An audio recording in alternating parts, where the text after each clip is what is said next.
Virginia State Senator Richard Black has long been an outlier on the spectrum of American politicians' public opinions on the fight against ISIS. I spoke to him earlier about Turkey's role in the matter, U.S. strategy, and our alliances.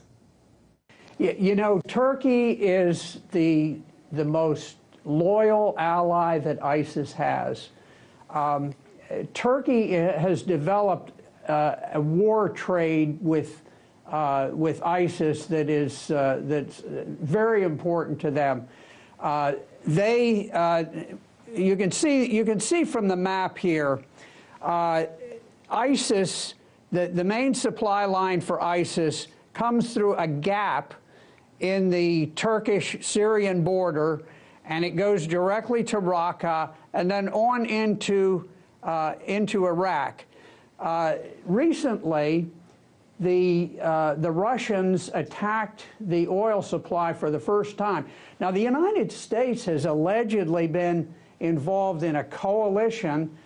Most of the coalition members have not dropped a bomb in 3 months, but somehow we failed to target this tremendous stream of oil tankers, and in a single day, the Russians destroyed 500 oil tankers. Some say as high as 1,000, but whatever it is, it's definitely in the hundreds, and it has very much angered the Turks because the Turks have made an enormous profit, apparently 50% profit on each shipment of oil, and as they draw stolen oil from the Syrians, then diesel and gasoline flow to the ISIS forces in Raqqa, which is the capital of ISIS, and go on into Iraq.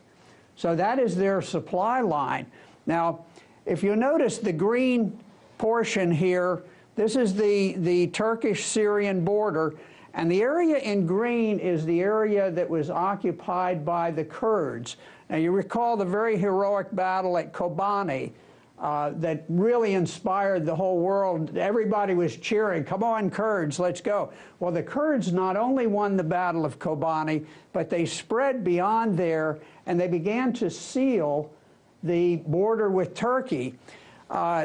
They were on the verge of pinching this ISIS gap, and that was the point at which Turkey rushed to the coalition, to the U.S., and said, "We want to be part of the coalition if you will simply create kind of a no-fly zone in there, and then we will bomb ISIS." They launched 300 airstrikes almost immediately. 297 of those strikes were against our Kurdish allies. So what they have done is secured this area for ISIS so that the ISIS supplies can continue to flow.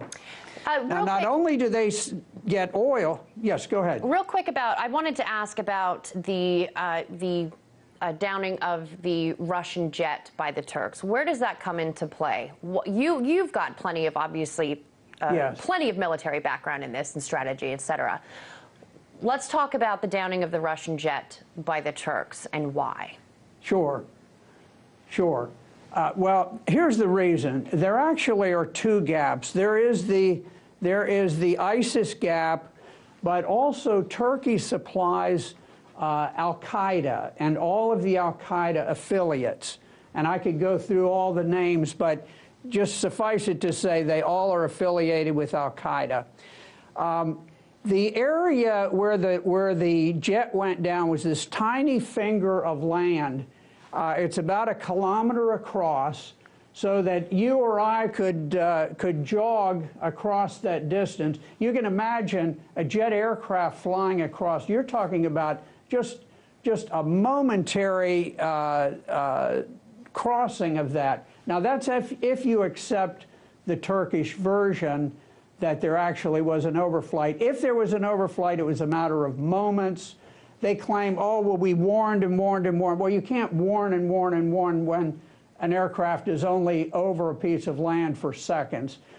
I'm not sure whether there was a brief overflight of this tiny piece of land, but one way or the other, there was no excuse. It was a clear act of aggression. It was an ambush of the Russian jet.